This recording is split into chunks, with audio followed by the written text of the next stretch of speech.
गोवर्धन पूजा अर्थात अन्नकूट की पूजा और कथा। पूजा की विधि और कथा हम लोग इस वीडियो में सुनेंगे। तो आइए शुरू करते हैं। दीपावली के दूसरे दिन सुबह अन्नकूट की रसोई बनाएं और सब तरह की रसोई मिठाई का भगवान को भोग लगाएं। ब्राह्मणों को जिमाएं और अन्नकूट का प्रसाद सबको बांटकर खुद भी लें। सुबह नहा धोकर पहले गोवर्धन की पूजा करें। गोवर्धन गोबर से भिगोकर रुई तेल का दिया जलाएं। मूंग की दाल, चीनी, 4 गुड़ की सुहाली, दक्षिणा, सफेद कपड़ा चढ़ाएं और गोवर्धन के सिर पर झरना रख दें। पूजा करने के बाद वापस अपने घर में रख लें और 4 फेरी दें। गोवर्धन का गीत गाएं, 4 बधावे गाएं। पूजा का चढ़ावा मिश्रानी को दे। मिश्रानी अर्थात पंडिताइन को दें। आइए अब गोवर्धन अर्थात अन्नकूट की कथा को सुनते हैं।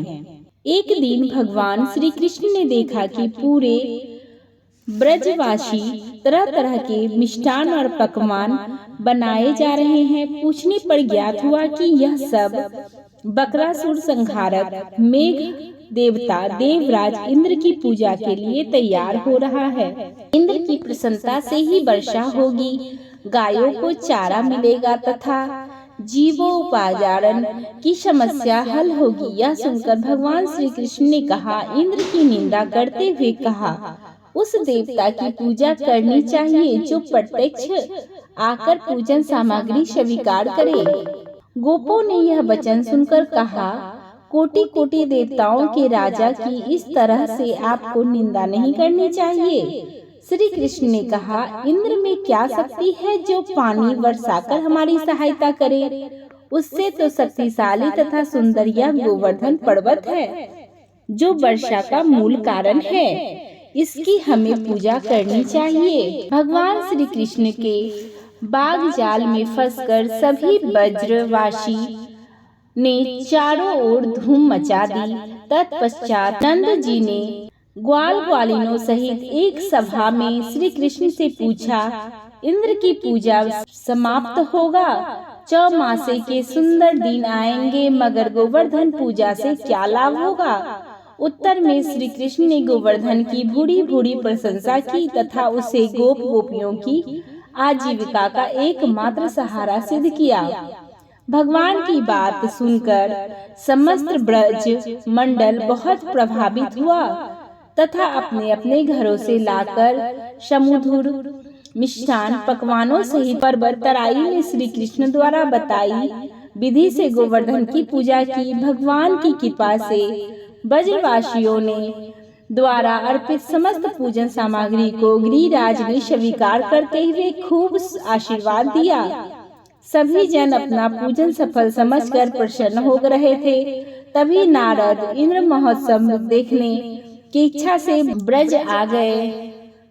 पूछने पर ब्रज नागरिकों ने बताया, श्री कृष्ण की आज्ञा से इस वर्ष इंद्र महोत्सव समाप्त कर दिया गया है। उसके स्थान पर गोवर्धन पूजा की जा रही है। यह सुनते ही नारद जी उल्टे पांव इंद्र लोक गए तथा खिन्न मुख मुद्रा से बोले, देवराज तुम सुख की नींद की खुमारी ले रहे हो और उधर ब्रज मंडल में तुम्हारी पूजा समाप्त करके गोवर्धन की पूजा हो रही है।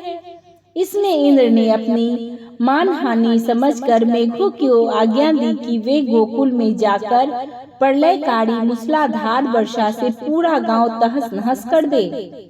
पर्वताकार प्रलयकारी बादल वज्र की ओर उमड़ रहे थे। अचानक वर्षा देखकर ब्रजवासी घबरा गए। सभी ब्रजवासी श्री कृष्ण की शरण में जाकर बोले, भगवान इंद्र हमारी नगरी को डुबाना चाहते हैं, अब क्या किया जाए। श्री कृष्ण ने सांत्वना देते हुए कहा, तुम लोग गौओं सहित गोवर्धन की शरण में चले जाओ, वही तुम्हारी रक्षा करेंगे। इस तरह से समस्त ग्वाल वाल गोवर्धन की तराई में पहुंच गए। श्री कृष्ण ने गोवर्धन को कनिष्ठा उंगली पर उठा लिया और 7 दिन तक गोप गोपियां उसकी छाया में सुखपूर्वक रहे। भगवान श्री कृष्ण की कृपा से उनको पानी का एक छींटा भी नहीं लगा। इससे इंद्र को बहुत आश्चर्य हुआ। तब भगवान की महिमा को समझकर, अपना गर्व जानकर वह स्वयं ब्रज में आ गया और भगवान श्री कृष्ण के चरणों में गिरकर अपनी मूर्खता पर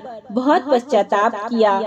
7वें दिन भगवान ने गोवर्धन के नीचे रखकर इसी भांति प्रतिवर्ष गोवर्धन पूजा करके अन्नकूट उत्सव मनाने की आज्ञा दी। तभी यह उत्सव गोवर्धन के नाम से मनाया जाता है। इसी के साथ यह कथा यहीं पर समाप्त होती है। पसंद आए तो एक लाइक अवश्य कर दें। कमेंट में श्री कृष्णा जरूर लिख दें। धन्यवाद।